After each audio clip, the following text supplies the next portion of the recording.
Lorsqu'il prend la parole publiquement, d'habitude, c'est pour parler politique. Mais depuis qu'il a guéri du coronavirus, Anissé Ekané n'a de cesse de raconter comment il a fait face à cette maladie qui fait peur au Cameroun et ailleurs.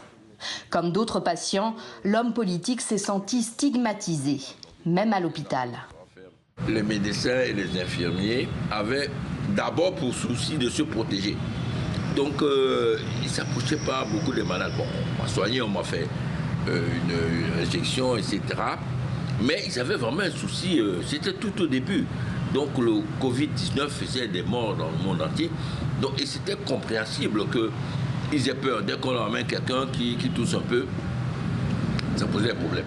L'opposant camerounais va créer une association d'anciens malades comme lui. Il utilise sa notoriété pour prouver que l'on peut guérir du coronavirus et continuer à vivre dans la société. Car de Douala à Dakar, en passant par Libreville et Nairobi, les récits de patients rejetés par leur famille, leurs voisins, expulsés par leurs propriétaires sont nombreux. Au point que certains malades préfèrent se cacher plutôt que de se faire soigner.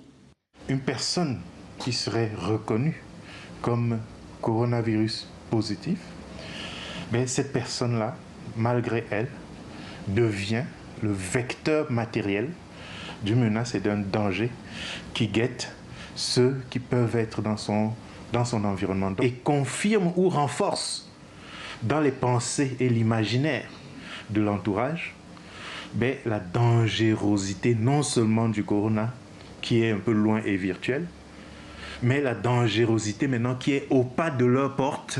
Pour le personnel médical, sur le continent, la bataille contre le Covid-19 passe aussi par la lutte contre la stigmatisation pour que le coronavirus ne soit pas considéré comme une maladie de la honte.